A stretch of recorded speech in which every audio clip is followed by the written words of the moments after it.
가장 가까운 사람의 행동이 가장 이해되지 않는다. 낯선 사람의 무례함은 잊힌다. 스쳐 지나가는 사람의 실수는 기억에 남지 않는다. 그런데 유독 매일 얼굴을 마주하는 사람의 말 한마디가, 행동 하나가 머릿속에서 지워지지 않는다. 왜 하필 그 말을 했을까? 왜 하필 그 순간에 그렇게 행동했을까? 수십 번을 되짚어도 답이 나오지 않는다. 그리고 더 이상한 일은 답이 나오지 않는데도 우리가 여전히 그 사람의 곁에 있다는 사실이다. 쇼펜하우어는 말했다. 결혼은 이해할 수 없는 행위들의 반복이다. 이 문장을 처음 들으면 어딘가 냉소적으로 들린다. 결혼을 조롱하는 말처럼 들리기도 한다. 하지만 한 번이라도 누군가와 오래 살아본 사람이라면 이 문장 앞에서 웃지 못한다. 조롱이 아니라는 걸 안다. 이것은 관찰이다. 아주 정확한, 그래서 아주 불편한 관찰이다. 이해할 수 없는 행위라는 말이 가리키는 것은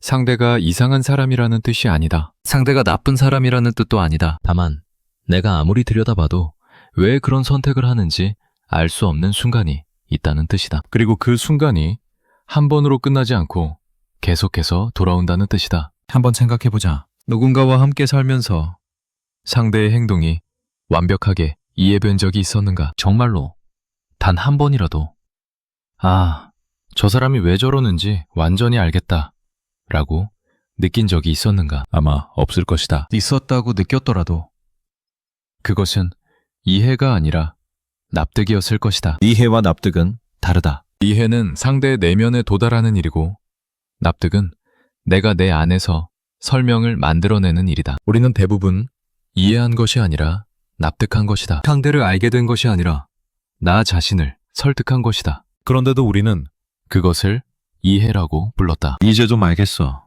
당신이 왜 그랬는지 이해해. 이런 말을 했다. 그리고 그 말이 진심이라고 믿었다. 하지만 며칠이 지나면, 혹은 몇 시간이 지나면 다시 같은 자리에 서 있었다. 왜 또 저러는 걸까? 왜 또 같은 행동을 하는 걸까? 이해했다고 믿었던 그 자리에 다시 물음표가 놓여 있었다. 이것이 반복이다. 쇼펜하우어가 말한 반복은 상대가 같은 실수를 되풀이한다는 뜻이 아니다. 내가 같은 당혹감 앞에 되풀이해서 선다는 뜻이다. 상대는 매번 다른 행동을 할 수도 있다. 다른 말을 할 수도 있고 다른 선택을 할 수도 있다. 그런데 내가 느끼는 감정은 늘 같다. 왜 저러는지 모르겠다. 행동은 달라지는데 당혹감은 달라지지 않는다. 이것이 진짜 반복의 정체다. 그러면 한 가지 질문이 떠오른다. 이해할 수 없는 것은 정말 상대의 행동인가? 처음에는 그렇다고 느낀다. 상대가 이해되지 않는다. 상대의 말이 이해되지 않고, 상대의 태도가 이해되지 않고, 상대의 선택이 이해되지 않는다. 그래서 답답하고,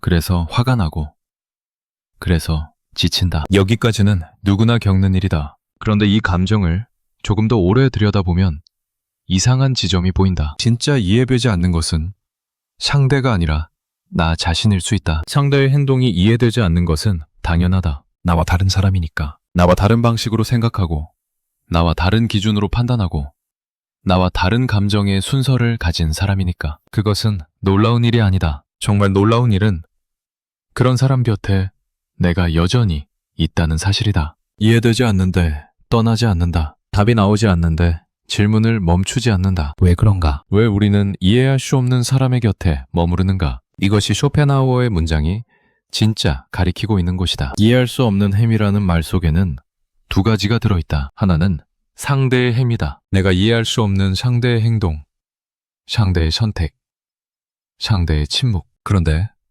또 하나가 있다. 그런 상대와 계속 함께하는 나의 행위다. 이쪽이 더 이해할 수 없다. 상대가 왜 저러는지 모르겠다는 것은 적어도 질문은 명확하다. 그런데 왜 나는 여기 있는가?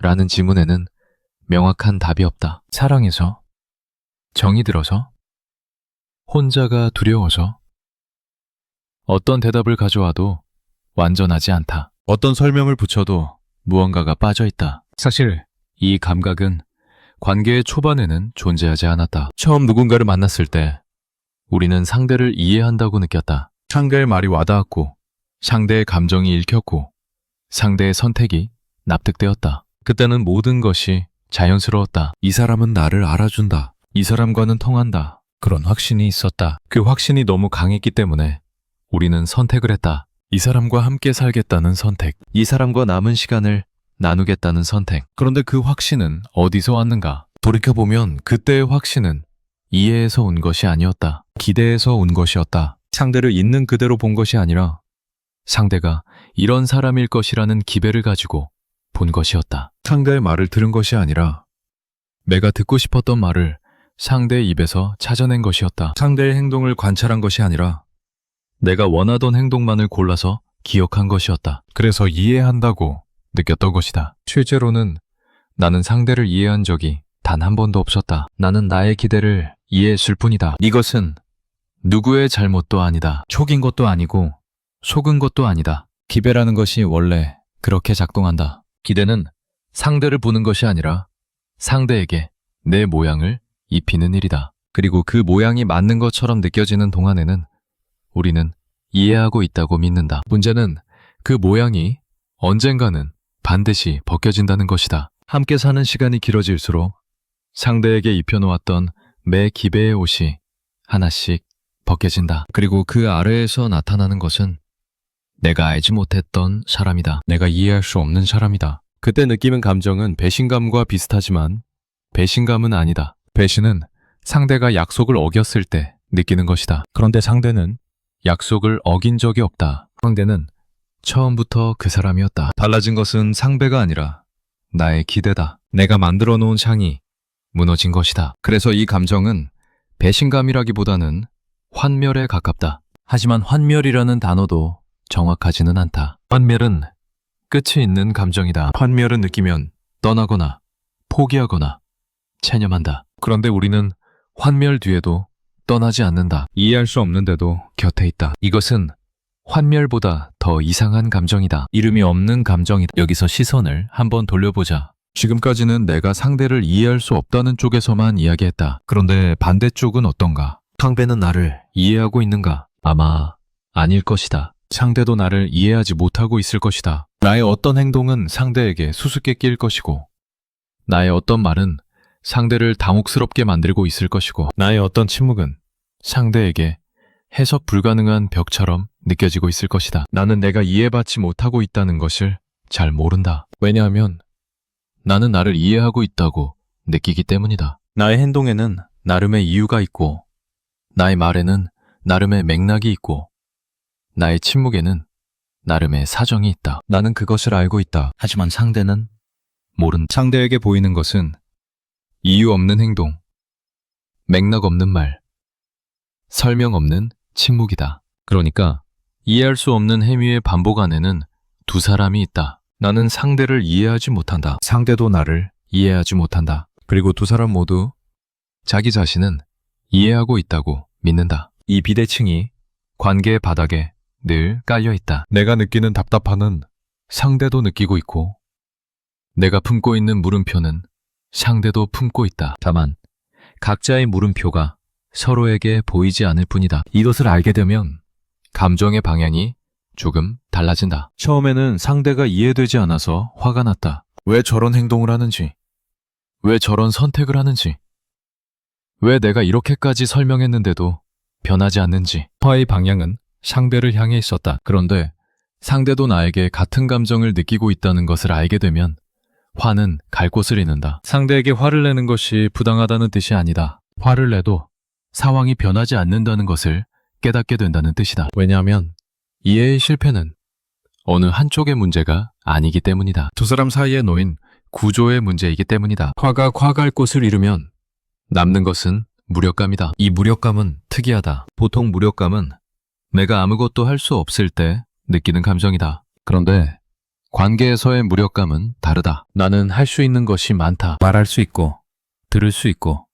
노력할 수 있고, 양보할 수 있다. 하지만 그 모든 것을 해도 이해에 도달하지 못한다. 할 수 있는 것은 많은데 그 어떤 것으로도 원하는 곳에 닿지 못한다. 이것이 관계 속 무력감의 정체다. 능력의 부족이 아니라 방향의 부재에서 오는 무력감이다. 그래서 분노보다 무력감이 더 오래간다. 분노는 상대에게 향하는 감정이어서 상대가 바뀌면 풀린다. 최소한 그렇게 느낀다. 하지만 무력감은 향할 곳이 없다. 상대를 탓할 수도 없고 나를 탓할 수도 없고 관계를 탓할 수도 없다. 그냥 여기 있다. 두 사람 사이에 조용히 계속 있다. 그리고 이 무력감 속에서 사람들은 한 가지 일을 한다. 이해하려고 시도한다. 다시 또다시 이것이 정말로 이상한 일이다. 이해에 실패했는데 이해를 다시 시도한다. 분노를 느꼈는데 대화를 다시 시작한다. 무력감에 빠졌는데 다시 상대의 눈을 본다. 왜 그러는 걸까? 이해할 수 없는 사람 앞에서 이해할 수 없는 행위를 왜 반복하는 걸까? 이 시도를 사랑이라고 부르는 사람들이 있다. 이해할 수 없는데도 이해하려는 것. 그것이 사랑이라고. 포기하지 않는 것. 그것이 사랑이라고. 그런 말을 들으면 고개가 끄덕여지는 것도 사실이다. 하지만 동시에 어딘가 석연치 않은 것도 사실이다. 이해에 계속 실패하면서 그 실패를 아름다운 이름으로 포장하고 있는 것은 아닌가. 도달하지 못하는 곳을 향해 계속 걸어가는 것을 사랑이라고 부르면 모든 실패는 사랑이 되어버린다. 그것이 정말 사랑인가? 아니면 사랑이라고 불러야만 견딜 수 있는 것인가? 쇼펜하우어의 문장은 이 지점에서 다시 울린다. 결혼은 이해할 수 없는 행위들의 반복이다. 이 문장은 상대의 행위만을 가리키고 있지 않다. 이해할 수 없는데도 이해하려는 나의 행위. 실패했는데도 다시 시도하는 나의 행위. 떠날 수 있는데도 머무르는 나의 행위. 이 모든 것이 이해할 수 없는 행위에 포함된다. 그리고 그것이 반복된다. 매일, 매년, 아마도 평생. 여기서 잠시 멈춰야 한다. 왜냐하면 이 반복은 두 가지 얼굴을 가지고 있기 때문이다. 한쪽에서 보면 이 반복은 실패해도 다시 시도하는 것. 이해되지 않아도 곁에 있는 것. 이것을 아름답지 않다고 말할 수 있는 사람은 없다. 하지만 다른 쪽에서 보면 이 반복은 의심스럽다. 정말 이것이 선택인가? 내가 정말 원해서 여기 있는 것인가? 아니면 다른 방법을 모르기 때문에 여기 있는 것인가? 이해하려는 시도가 사랑이 아니라 습관은 아닌가? 혹은 두려움은 아닌가? 이 질문에 답을 내릴 필요는 없다. 다만 이 질문이 존재한다는 것을 아는 것만으로도 무언가 달라진다. 나는 사랑하기 때문에 여기 있다 라는 문장과 나는 왜 여기 있는지 모르겠다 라는 문장 사이에는 넓은 공간이 있다. 대부분의 사람은 그 공간 어딘가에 서 있다. 확신과 의문 사이, 사랑과 습관 사이, 선택과 관성 사이. 어느 쪽인지 명확하게 아는 사람은 드물다. 아마 없을 것이다. 그리고 그 불명확함 속에서도 매일 아침 같은 공간에서 눈을 뜬다. 같은 사람의 숨소리를 듣는다. 이것을 뭐라고 불러야 하는가? 사랑이라고 부르면 너무 깔끔하고 습관이라고 부르면 너무 서글프다. 어느 쪽으로도 정리되지 않는 것이 이 관계의 진짜 모습일 수 있다. 처음으로 돌아가 보자. 우리는 누군가를 선택했다. 함께 살겠다고 결심했다. 그 순간에는 확신이 있었다. 이 사람은 이해한다는 확신. 이 사람과 통한다는 확신. 이 사람이라면 괜찮을 것이라는 확신. 하지만 그 확신은 이해에서 온 것이 아니었다. 기대에서 온 것이었고 투영에서 온 것이었고 어쩌면 외로움에서 온 것이었다. 그리고 그 확신이 무너진 자리에 남은 것은 이해할 수 없는 사람과 이해할 수 없는 내가 함께 앉아있는 풍경이다. 그 풍경은 슬픈가 슬프다고만 할 수 없다. 왜냐하면 그 풍경 안에는 여전히 무언가가 남아있기 때문이다. 이해하지 못하면서도 건네는 물 한 잔. 화가 나면서도 꺼두지 않는 현관불. 대화가 막혔는데도 같은 식탁에 앉는 저녁. 이것들은 이해에서 비롯된 행동이 아니다. 이해 없이 일어나는 행동이다. 그리고 그것이 매일 반복된다. 이해 없이 반복되는 행위. 이것이 쇼펜하우어가 말한 것이다. 그리고 이것이 우리가 살고 있는 방식이다. 지금도 끝나지 않았다. 그 사람의 그 행동이 이해되지 않는 것이 아니라 이해되지 않는 채로 여전히 곁에 있는 내가 이해되지 않는 것이다. 이해할 수 없는 사람 곁에 머무르는 예. 이해에 실패하고도 다시 시도하는 예. 이것이 지금 이 관계에서 처음 벌어진 일이라면 우리는 이렇게까지 지치지 않았을 것이다. 처음 겪는 당혹감에는 에너지가 있다. 처음 느끼는 무력감에는 아직 반발이 남아있다. 하지만 지금 느끼는 이 피로는 그런 종류가 아니다. 이 피로에는 익숙함이 섞여 있다. 또 이런가? 이 한마디에 담긴 감정은 분노도 슬픔도 아니다. 인식이다. 패턴에 대한 인식이다. 돌아보면 우리는 늘 이런 식이었다. 지금 이 관계에서만 그런 것이 아니다. 이전의 관계에서도 그랬다. 친구 사이에서도, 가족 사이에서도, 누군가와 가까워질 때마다 같은 순서를 밟았다. 처음에는 이해한다고 느꼈다. 상대의 말이 와닿았고 상대의 감정이 매것처럼 읽혔다. 그 다음에는 어긋남이 시작되었다. 사소한 것에서부터 왜 그렇게 말하는지,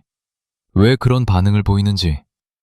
처음에는 보이지 않았던 것들이 보이기 시작했다. 그 다음에는 노력이 왔다. 이해하려고 애썼다. 대화하고, 설명하고, 맞추려 했다. 그리고 마지막에는 체념이 왔다. 이 사람은 이런 사람이구나. 더 이상 이해하려 하지 말아야겠다. 여기서 관계는 끝나거나 끝나지 않은 채로 굳었다. 이 순서가 낯설지 않다면 그것은 이 순서가 한 번이 아니라 여러 번 반복되었기 때문이다. 확신, 어긋남, 노력, 체념. 이 네 단계를 우리는 관계마다 밟아왔다. 상대가 바뀌어도 순서는 바뀌지 않았다. 상황이 달라져도 결국 도착하는 자리는 비슷했다. 그렇다면 이것은 상대의 문제가 아니다. 특정한 관계의 문제도 아니다. 이것은 나의 태도가 가진 궤도다. 궤도라는 말을 쓰는 이유가 있다. 선택과 궤도는 다르다. 선택은 매번 새로 내리는 것이다. 이번에는 바르게 하겠다고 결심하고 이번 관계에서는 이전과 다른 방식으로 이해하겠다고 다짐한다. 선택은 매번 달라질 수 있다. 하지만 궤도는 그렇지 않다. 궤도는 선택과 상관없이 움직이는 방향이다. 위성이 아무리 다른 곳을 향하려 해도 중력이 끌어당기는 길이 있듯이 사람에게도 관계 안에서 반복적으로 끌려가는 방향이 있다. 우리가 매번 같은 순서로 확신하고 어긋나고 노력하고 체념하는 것은 선택이 아니라 궤도 때문이다. 다르게 하겠다고 마음먹어도 결국 비슷한 자리에 서게 되는 것은 의지가 약해서가 아니라 궤도가 강하기 때문이다. 이 궤도는 언제 만들어졌는가 정확히 알 수는 없다. 다만 이 궤도가 지금 이 관계 안에서 처음 생긴 것은 아니라는 것만은 분명하다. 우리가 이해라는 행위를 처음 배운 것은 아마 가장 오래된 관계였을 것이다. 태어나서 처음 가까이 있었던 그 사람과의 관계에서 우리는 이해가 무엇인지를 학습했다. 이해란 이런 것이구나. 이해하면 이런 반응이 돌아오는구나. 이해에 실패하면 이런 일이 생기는구나. 그때 형성된 패턴이 이후의 모든 관계에서 반복된다. 상대가 바뀌어도, 나이가 들어도, 환경이 달라져도. 우리가 이해를 시도하는 방식, 이해에 실패했을 때 반응하는 방식, 이해를 포기하는 타이밍, 이 모든 것이 놀라울 만큼 일관되어 있다. 그런데 여기서 시선을 한번 돌려야 한다. 나만 이 궤도 위에 있는 것이 아니다. 상대도 자신만의 궤도를 가지고 있다. 상대도 이전의 관계들에서 같은 순서를 밟아왔다. 상대도 확신하고, 어긋나고, 노력하고, 체념하는 과정을 반복해왔다. 상대도 자기 나름의 방식으로 이해를 시도하고, 자기 나름의 지점에서 무력감을 느끼고, 자기 나름의 타이밍에 포기한다. 다만 그 궤도가 나의 궤도와 다를 뿐이다. 두 사람의 관계란 결국 서로 다른 두 개의 궤도가 겹치는 일이다. 완전히 겹치지 않는다. 애초에 완전히 겹칠 수가 없다. 서로 다른 곳에서 시작된 서로 다른 모양의 궤도이기 때문이다. 한쪽이 아직 이해하려고 노력하고 있을 때 다른 쪽은 이미 체념의 단계에 들어가 있을 수 있다. 한쪽이 어긋남을 느끼기 시작할 때 다른 쪽은 아직 확신 안에 있을 수 있다. 이 시차가 오해를 만든다. 나는 이렇게 노력하는데 당신은 왜 이미 포기한 표정인가? 나는 아직 괜찮은데 당신은 왜 벌써 지쳐 있는가? 이것은 마음의 크기가 달라서가 아니다. 궤도의 속도가 달라서다. 그리고 이 속도의 차이를 우리는 사랑의 차이로 착각한다. 상대가 나보다 먼저 지치면 나를 덜 사랑한다고 느낀다. 내가 상대보다 먼저 지치면 내가 뭔가 잘못한 건 아닌가? 라고 의심한다. 하지만 둘 다 아니다. 각자의 궤도가 각자의 속도로 돌아가고 있을 뿐이다. 사랑의 양이 다른 것이 아니라 이해에 도달하려는 경로의 길이가 다른 것이다. 어떤 사람은 긴 길을 돌아서 이해에 다가가고 어떤 사람은 짧은 직선으로 다가간다. 어떤 사람은 이해에 실패해도 오래 버티고 어떤 사람은 빠르게 물어선다. 이것은 성격의 문제이기도 하지만 그보다는 그 사람이 지금까지 살아오면서 만들어온 궤도의 문제다. 여기서 한 가지를 더 생각해야 한다. 이해라는 행위 자체의 구조에 대해서 우리는 이해를 도달이라고 생각한다. 상대를 충분히 알게 되면, 상대의 행동을 예측할 수 있게 되면, 상대의 감정을 읽을 수 있게 되면 그때 이해에 도달한다고 생각한다. 그래서 노력한다. 대화하고 관찰하고 경험을 쌓고 시간을 투자한다. 언젠가는 도달할 수 있을 것이라고 믿으면서, 하지만 이해가 정말 도달인가? 누군가를 오래 알아온 사람에게 물어보면 대부분 이런 대답을 한다. 오래 알수록 더 모르겠다. 이것은 겸손이 아니다. 실제 경험이다. 처음에는 상대가 단순해 보였다. 이 사람은 이런 사람이다 라고 정리할 수 있었다. 하지만 시간이 지나면 상대에게서 정리되지 않는 부분이 하나둘 나타난다. 이 사람은 이런 사람인데 왜 가끔 저런 행동을 하는가? 이 사람은 이런 걸 싫어하는데 왜 가끔 그것을 선택하는가? 알면 알수록 모르는 것이 늘어난다. 이해에 가까워지는 것이 아니라 이해해야 할 것이 불어난다. 이것은 상대가 복잡한 사람이어서가 아니다. 모든 사람이 그렇다. 아니, 나 자신도 그렇다. 나도 내가 왜 그런 선택을 하는지 모를 때가 있다. 내가 왜 그 말을 했는지, 왜 그 감정을 느꼈는지 스스로도 설명할 수 없을 때가 있다. 나조차 나를 완전히 이해하지 못한다. 그런데 다른 사람을 완전히 이해한다는 것이 가능한가? 나의 내면도 끝이 없는데 타인의 내면에 끝이 있을 수 있는가? 그래서 이해는 도달이 아니라 방향이다. 도달할 수 있는 목적지가 아니라 계속 걸어가는 방향이다. 끝에 무엇이 있는지 아무도 모르는 길을 걷는 것이다. 아니, 어쩌면 끝 자체가 없는 길을 걷는 것이다. 이해한다는 것은 상대를 다 안다는 뜻이 아니다. 상대를 향해 계속 걸어간다는 뜻이다. 도착하지 못하면서 걷는다. 도착할 수 없다는 것을 알면서도 걷는다. 그리고 그 걸음 자체를 우리는 이해라고 부른다. 그런데 이 사실을 알게 되면 감정이 묘해진다. 도달할 수 있다고 믿었을 때는 힘이 났다. 더 노력하면, 더 대화하면, 더 시간을 보내면 언젠가는 이 사람을 완전히 이해할 수 있을 것이라는 믿음이 있었기 때문이다. 그 믿음이 에너지가 되었다. 하지만 도달할 수 없다는 것을 알게 되면 그 에너지는 사라진다. 아무리 걸어도 도착하지 못한다면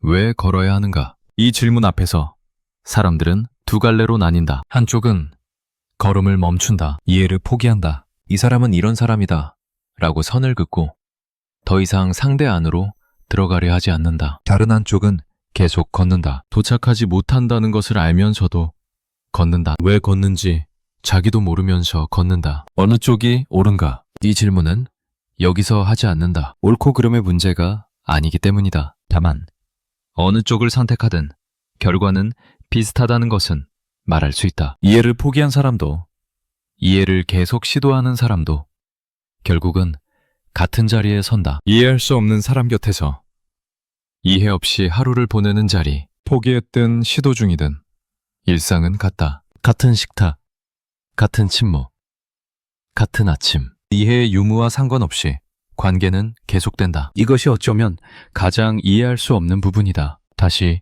시선을 돌려보자. 이번에는 과거로. 처음 이 사람을 만났을 때로 돌아가 보자. 그때 우리가 느꼈던 확신, 이 사람을 이해한다는 확신, 이 사람과는 통한다는 확신. 그 확신이 얼마나 강했는지 기억할 것이다. 그 확신 때문에 우리는 선택을 했다. 함께 살겠다고, 함께 남겠다고. 그런데 1단계에서 이미 이야기한 것처럼 그 확신은 이해에서 온 것이 아니었다. 기대에서, 투영에서 온 것이었다. 그렇다면 한 가지를 더 물어야 한다. 왜 우리는 투영을 이해라고 착각했는가? 그리고 왜 그 착각은 매번 반복되는가? 투영과 이해의 차이는 겪어보기 전에는 구별되지 않는다. 투영하고 있을 때도 이해하고 있다고 느낀다. 상대를 보고 있다고 느낀다. 하지만 실제로 보고 있는 것은 상대가 아니라 상대에게 투사된 나의 욕구다. 내가 원하는 관계의 모습, 내가 필요로 하는 반응, 내가 기대하는 태도. 이것들을 상대에게서 찾아내고 이 사람은 그런 사람이다 라고 확정한다. 이것이 투영이다. 그리고 이 투영이 무너질 때 우리는 이 사람이 변했다고 느낀다. 하지만 변한 것은 상대가 아니다. 투영이 벗겨진 것뿐이다. 문제는 이 과정을 인식한 뒤에도 다음 관계에서 똑같은 일이 반복된다는 것이다. 이것이 궤도의 힘이다. 이번에는 투영하지 말아야지. 이번에는 상대를 있는 그대로 보겠다. 이렇게 다짐해도 실제로 누군가를 만나면 다시 같은 방식이 작동한다. 상대에게서 내가 원하는 것을 찾고 그것을 이해라고 이름 붙이고 확신한다. 그리고 시간이 지나면 그 확신은 무너지고 이해는 당혹으로 바뀌고 다시 같은 자리에 선다. 이것은 의지의 문제가 아니다. 이해를 시도하는 방식 자체가 투영의 기반에 있기 때문이다. 우리에게는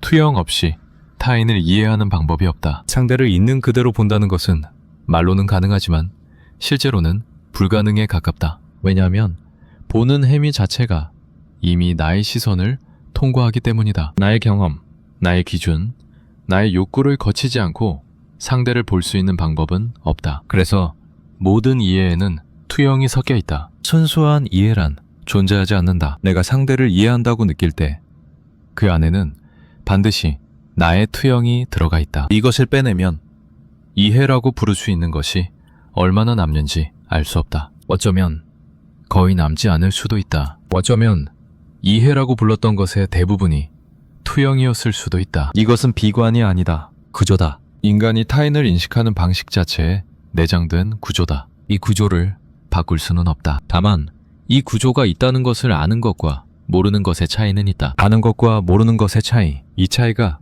실제로 무엇을 바꾸는가? 솔직히 많은 것을 바꾸지는 않는다. 이해에 투영이 섞여 있다는 것을 안다고 해서 다음번에 투영하지 않을 수 있는 것은 아니다. 궤도가 있다는 것을 안다고 해서 궤도에서 벗어날 수 있는 것은 아니다. 하지만 한 가지는 달라진다. 이해에 실패했을 때 자신을 탓하거나 상대를 탓하는 대신 이것이 원래 이런 것이었다는 인식이 가능해진다. 이해의 실패가 누군가의 잘못이 아니라 이해라는 행위가 원래 이런 구조를 가지고 있다는 것. 도달이 아니라 방향이고 완성이 아니라 과정이고 순수할 수 없는 것이라는 것. 이 인식이 위로가 되는가? 아마 되지 않을 것이다. 위로라기에는 너무 건조하다. 하지만 위로와는 다른 종류의 무언가를 준다. 설명할 수 없는 것에 대한 설명은 아니지만 이름 비슷한 것. 왜 우리는 이해하지 못하면서도 함께 있는가?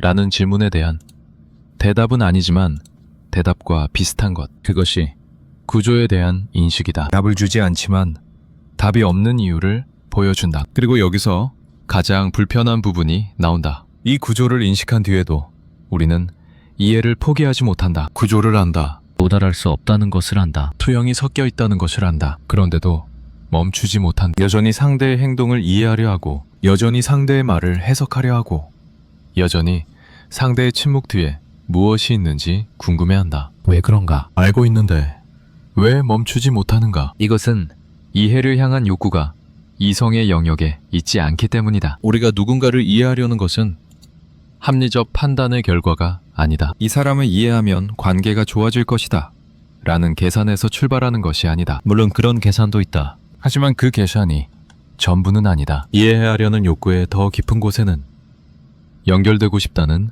감각이 있다. 혼자가 아님을 확인하고 싶다는 감각이 있다. 이 사람이 나를 알아주기를, 내가 이 사람을 알 수 있기를. 그래서 우리가 진짜로 연결되어 있기를 바라는 감각이 있다. 이 감각은 이성으로 통제되지 않는다. 이해가 불가능하다는 것을 머리로 알아도 이 감각은 멈추지 않는다. 그래서 우리는 포기하지도 완성하지도 못하는 상태에 머문다. 이해를 완성할 수 없다는 것을 알면서 이해를 포기할 수도 없는 상태. 이것이 관계의 실제 모습이다. 우리가 경험하는 대부분의 관계는 이 상태 안에 있다. 이해했다고 느끼는 순간과 이해하지 못한다고 느끼는 순간 사이를 왔다 갔다 하면서 어디에도 정착하지 못한 채 그 사이를 부유한다. 도달하지 못하면서도 걷고 포기하지 못하면서도 지치고 지치면서도 다시 걷는다. 이 반복에 이름을 붙인다면 그것은 실패라기보다는 진동에 가깝다. 이해와 이해 불능 사이를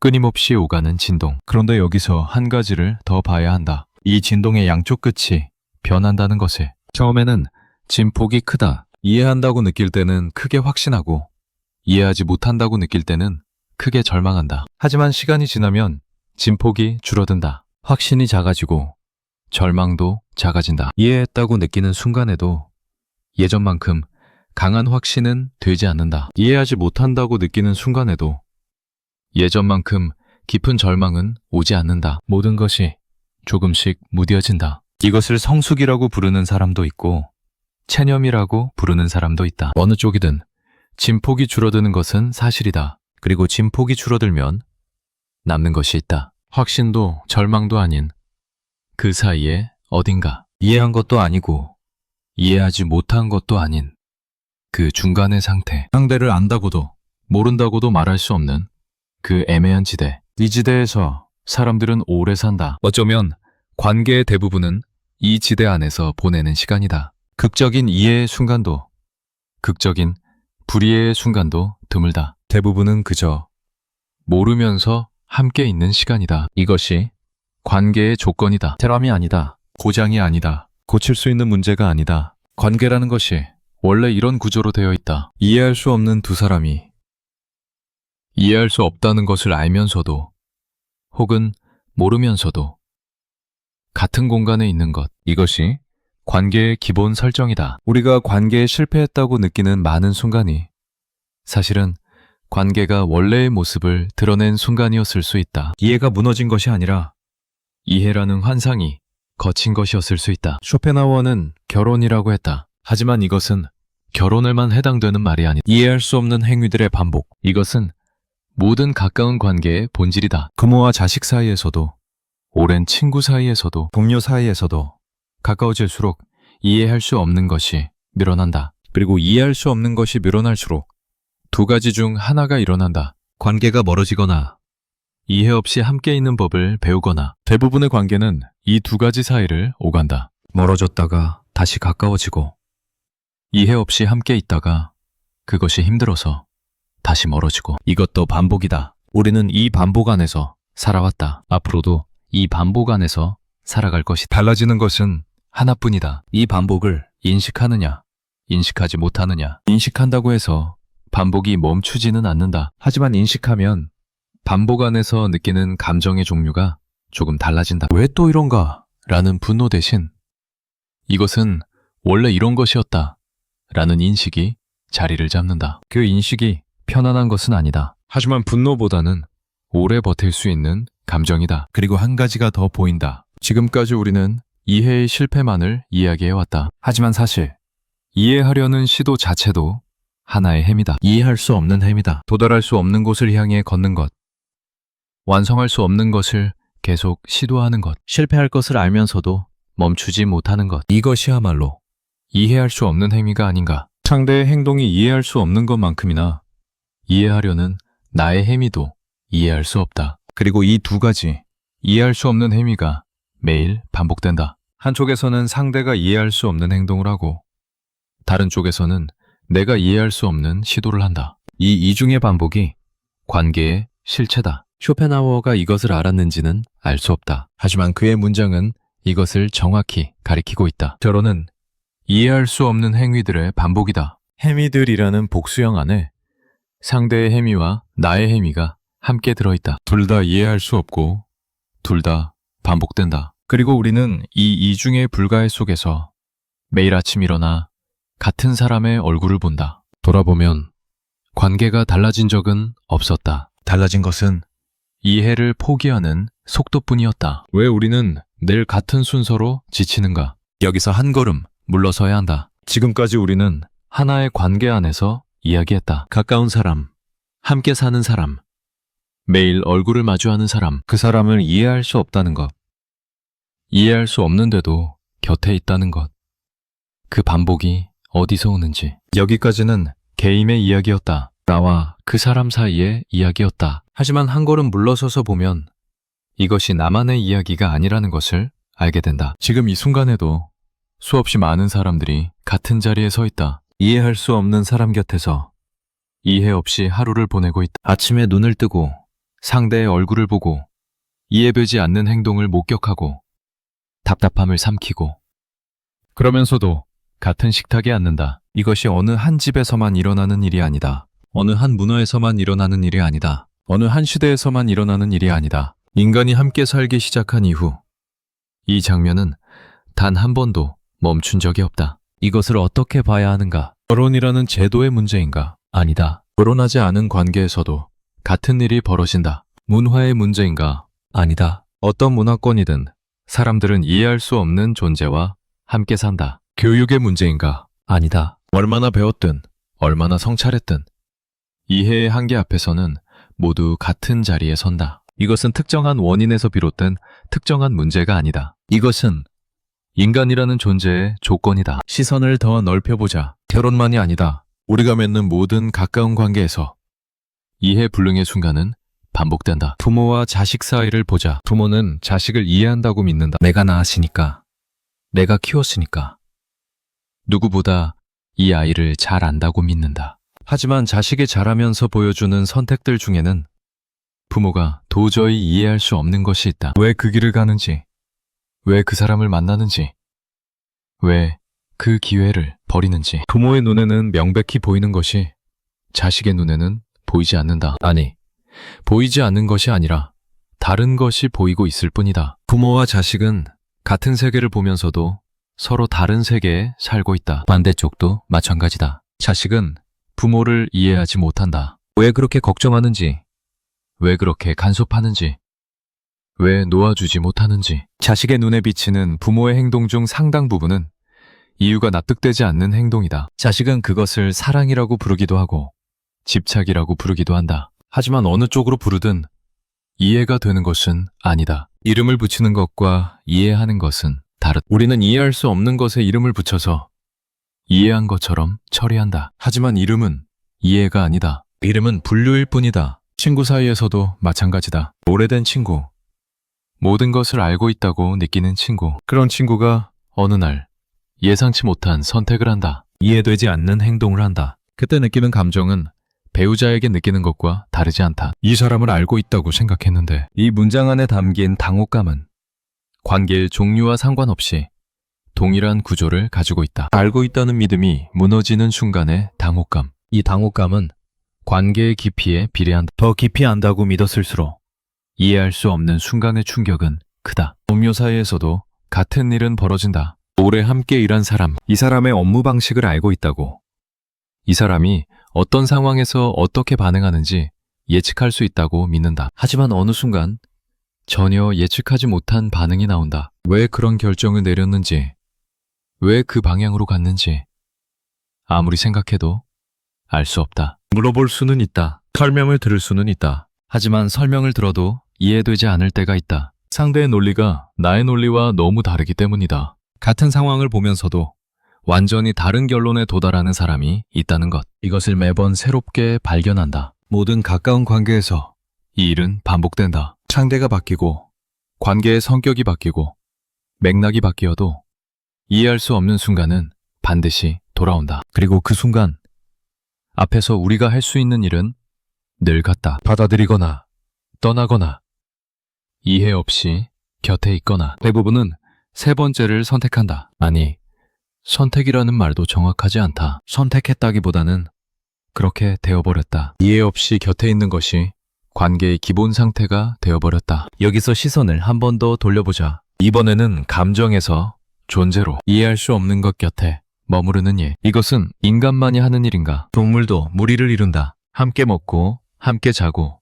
함께 이동한다. 하지만 동물은 상대를 이해하려고 하지 않는다. 상대의 행동을 해석하려 하지 않고, 상대의 내면을 궁금해하지 않고, 상대가 왜 그런 선택을 하는지 묻지 않는다. 동물에게 함께 있는 것은 생존의 조건이다. 이해와 무관한 공존이다. 이해를 전제하지 않기 때문에 이해에 실패도 없다. 이해에 실패가 없기 때문에 그로 인한 고통도 없다. 인간은 다르다. 인간은 함께 있으면서 이해하려고 한다. 곁에 있으면서 상대의 안을 알려고 한다. 함께 사는 것만으로는 부족하다. 함께 살면서 상대가 무엇을 느끼는지, 무엇을 원하는지, 왜 그런 행동을 하는지 알고 싶어 한다. 이 욕구가 인간을 다른 존재와 구별한다. 그리고 이 욕구가 인간을 고통스럽게 만든다. 이해하려는 욕구가 없었다면 이해할 수 없다는 사실도 고통이 되지 않았을 것이다. 상대를 알려고 하지 않았다면 알 수 없다는 것이 아프지 않았을 것이다.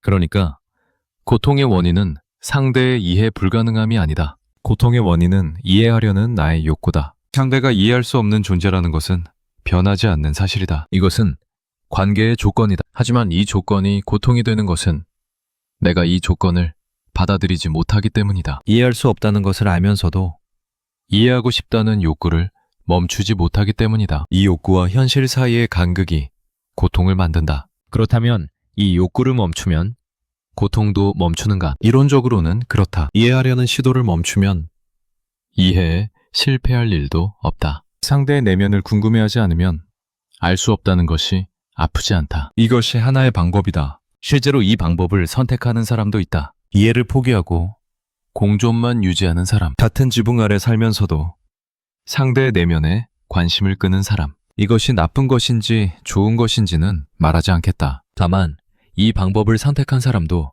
완전히 편안하지는 않다는 것은 말할 수 있다. 왜냐하면 이해하려는 욕구는 의지로 끌 수 있는 종류의 것이 아니기 때문이다. 이것은 의지의 영역이 아니다. 레고 부품을 의지로 끌 수 없듯이 이해하려는 욕구도 의지로 끌 수 없다. 관심을 끄겠다고 결심해도 상대의 표정이 바뀌면 자동으로 해석이 시작된다. 상대의 목소리가 달라지면 왜 그런지 궁금해진다. 상대의 행동에 변화가 생기면 의미를 찾으려 한다. 이것은 선택이 아니라 반응이다. 인간의 뇌가 타인의 내면을 읽으려 하는 것은 호흡처럼 자동으로 일어나는 과정이다. 우리는 타인을 볼 때 표면만 보지 못한다. 표면 뒤에 무엇이 있는지 추론하도록 만들어져 있다. 이것이 인간의 설계다. 그래서 이해하려는 시도를 멈추는 것은 인간이기를 멈추는 것에 가깝다. 물론 그렇게까지 거창하게 말할 필요는 없을 수도 있다. 하지만 사실이 그렇다. 타인을 이해하려는 것은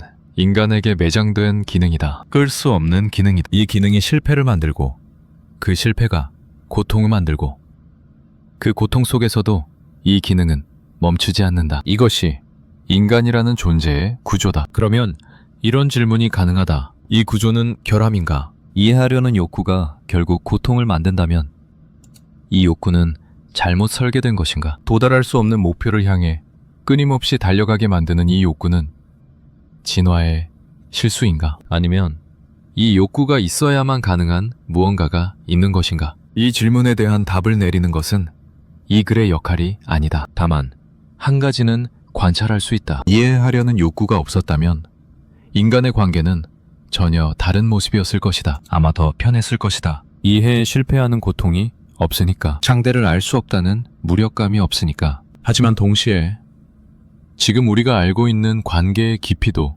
없었을 것이다. 누군가를 이해하려고 애쓰는 과정에서만 만들어지는 것들이 있다. 이해에 실패하면서도 포기하지 않는 과정에서만 쌓이는 것들이 있다. 그것이 무엇인지 정확히 말하기는 어렵다. 사랑이라고 부르기에는 너무 넓고 습관이라고 부르기에는 무언가가 더 있다. 이름이 없는 것, 이름이 없지만 분명히 존재하는 것. 이해할 수 없는 사람 곁에 오래 있으면 이해 대신 다른 무언가가 쌓인다. 그것은 이해보다 정확도가 낮다. 설명할 수도 없고 증명할 수도 없다. 하지만 존재한다. 오래 함께한 사람에 대해서 느끼는 이해라고 부를 수는 없지만 모른다고도 할 수 없는 그 묘한 감각. 이 사람을 아는가?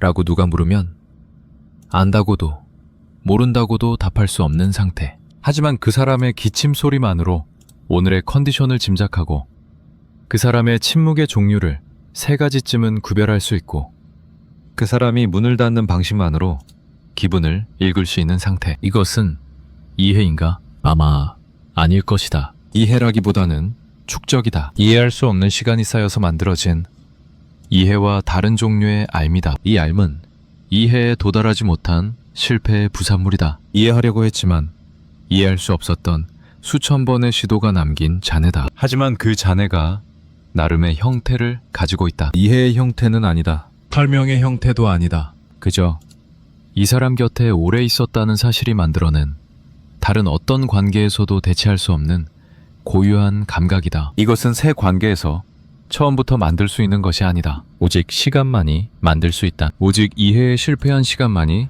만들 수 있다. 여기서 이상한 역설이 드러난다. 이해에 도달하려면 시간이 필요하다. 하지만 시간이 쌓여도 이해에 도달하지는 못한다. 대신 시간은 이해와 다른 무언가를 만든다. 이해보다 정교하지는 않지만 이해보다 단단한 무언가를. 그리고 그것은 오직 이해에 실패하면서도 곁에 있었기 때문에 만들어진 것이다. 이해에 성공했다면 이것은 만들어지지 않았다. 이해할 수 없었기 때문에 이해 대신 이것이 만들어졌다. 그렇다면 이해의 실패는 순수한 실패인가? 이것도 대답하지 않겠다. 대답할 수 있는 종류의 질문이 아니기 때문이다. 다만 이해의 실패가 아무것도 남기지 않는다는 말은 사실이 아니다. 이해의 실패는 무언가를 남긴다. 그것이 무엇인지 정확히 아는 사람은 아마 없다. 하지만 오래된 관계 안에 있는 사람이라면 그것이 있다는 것은 안다. 설명할 수 없지만 느낀다. 이름 붙일 수 없지만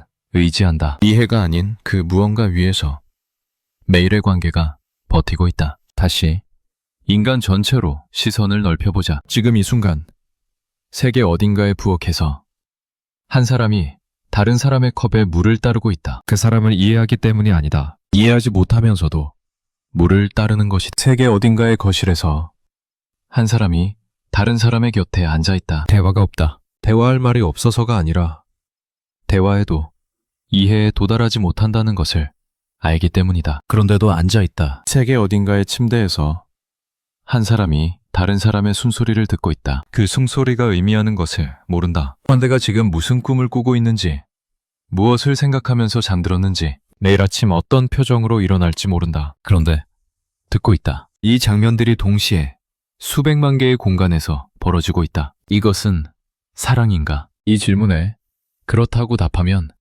모든 것이 너무 깔끔해진다. 이해 없이 곁에 있는 모든 순간을 사랑이라고 부르면 사랑은 너무 쉬운 단어가 된다. 하지만 아니다 라고 답하면 이 장면들을 설명할 방법이 없어진다. 이해도 아니고 사랑도 아니라면 이것은 무엇인가? 습관인가? 관성인가? 두려움인가? 어느 하나로도 설명되지 않는다. 어쩌면 이것은 하나의 단어로 설명될 수 없는 것이다. 인간은 이해할 수 없는 존재 곁에 머무르는 유일한 존재다. 다른 어떤 존재도 이런 일을 하지 않는다. 이해할 수 없다는 것을 알면서도, 이해에 실패하면서도, 그 실패가 고통을 만드는 것을 알면서도 여전히 곁에 있는다. 그리고 이것을 매일 반복한다. 이것이 어리석은 것인지 위대한 것인지 판단하는 것은 이 글의 역할이 아니다. 다만 이것이 인간의 방식이라는 것은 관찰할 수 있다. 인간이라는 존재가 관계를 맺는 방식의 핵심에 이 불가해한 반복이 놓여 있다. 이해할 수 없는 행위를 이해할 수 없는 이유로 매일 반복하는 것. 이것이 인간이 함께 사는 방식이다. 이 시점에서 쇼펜하우어의 문장이 다시 떠오른다. 결론은 이해할 수 없는 행위들의 반복이다. 1단계에서 이 문장을 처음 들었을 때 이것은 냉소처럼 들렸다. 결론에 대한 비관적인 관찰 혹은 인간 관계에 대한 조롱처럼 들렸다. 하지만 지금 이 자리에서 이 문장을 다시 읽으면 무게가 다르다. 이것은 냉소가 아니다. 체념도 아니다. 비관도 아니다. 이것은 관찰이다. 아주 오래, 아주 가까이에서 인간이라는 존재를 들여다본 사람이 남긴 관찰이다. 이해할 수 없는 행위들의 반복. 이 문장에는 판단이 없다. 이것이 좋다거나 나쁘다거나 바꿔야 한다거나 받아들여야 한다거나 그런 말이 없다. 다만 이렇다고만 말하고 있다. 이것이 인간의 관계이고 이것이 반복되고 이것이 이해할 수 없다고. 그뿐이다. 그리고 어쩌면 이것이 이 문장의 힘이다. 판단하지 않기 때문에 이 문장 앞에서 방어할 필요가 없다. 우리의 관계는 다르다고 반박할 필요도 없고 그래도 사랑은 있다고 항변할 필요도 없다. 이 문장은 아무것도 요구하지 않는다. 그저 보여줄 뿐이다. 당신이 살고 있는 관계가 이런 것이라고. 이해할 수 없는 행위들이 반복되는 것이라고. 그리고 그것은 당신만 그런 것이 아니라 인간이라는 존재가 원래 그렇게 살아왔다고. 이 관찰 앞에서 할 수 있는 일은 많지 않다. 동의할 수도 있고 동의하지 않을 수도 있다. 하지만 어느 쪽이든 매일 아침 우리는 같은 일을 반복할 것이다. 이해할 수 없는 사람의 곁에서 눈을 뜨고 이해할 수 없는 행동을 목격하고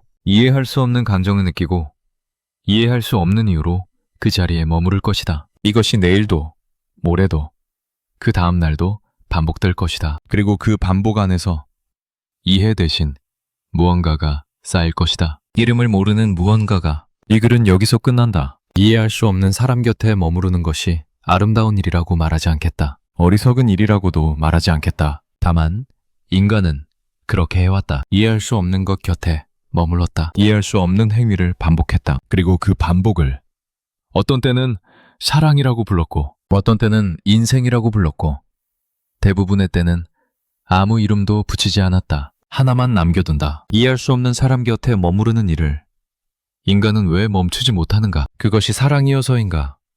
아니면 혼자일 수 없어서인가?